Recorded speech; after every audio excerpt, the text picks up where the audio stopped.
Hello, and welcome to Canvey Consulting Strategic Dialogues on Navigating the Corona Crisis. My name is Alexander Bartz, and I'm very pleased to be in conversation with Deepak Sharma, co-founder and director of strategy at Canvey Consulting. Hello Alex, pleasure speaking with you again. Our earlier sessions, we talked about the strategic implications of the coronavirus pandemic for Indian business owners and CEOs. Whilst we have understood the virus a lot more this year and learned to live with it to a certain degree, the economic and health environment still remains shrouded in uncertainty. Amidst this, how do businesses go about developing their strategy for the next year and beyond? I think it's important to realize that it's not over yet.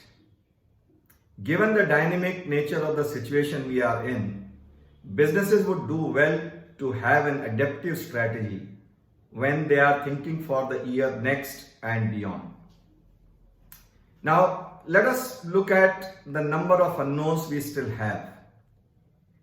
When we see the health side, we seem to be close to achieving success in vaccine development, with two companies recently announcing favorable results.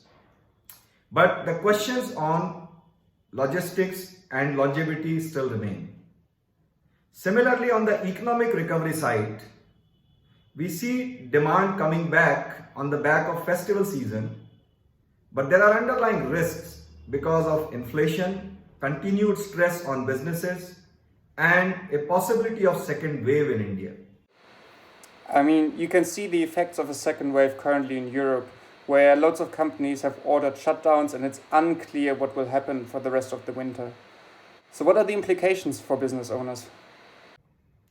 So in placid times, when business leaders develop strategy, they look into their industry structure and the competitive dynamics to create an advantage for their business. Now, in COVID times, that remains valuable, but it needs to be complemented with the new thinking coming from the new macroeconomic forces which are shaping strategy during these times. So you recently published an article outlining forces that should shape strategy during COVID times. Can you explain a little bit more about this?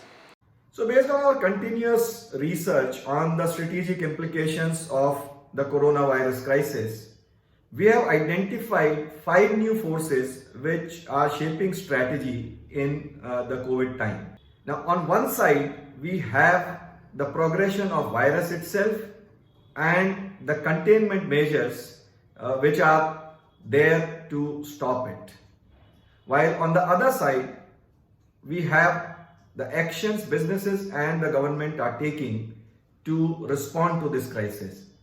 And at the center of all this is public sentiment. This is an interesting point you make about these new 5 forces shaping strategy during COVID times. Why have they become so important for decision makers now?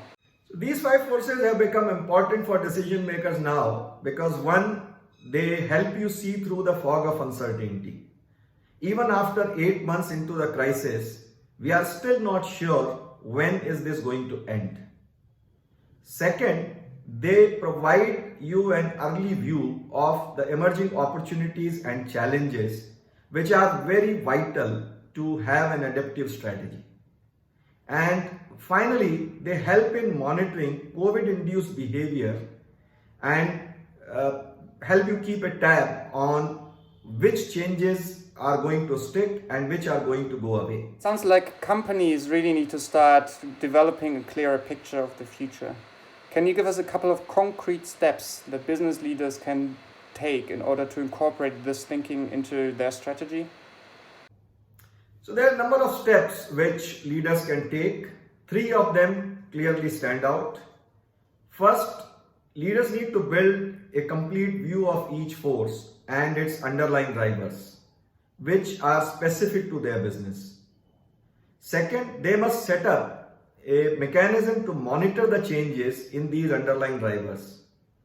And finally, they should bring the up-to-date picture of these forces in their strategy discussions and use them to guide their decision making. Thank you very much, Deepak, for these valuable insights on the new 5 forces shaping strategy during COVID times, the implications for businesses, and the steps business leaders can take in response. Thank you, Alex.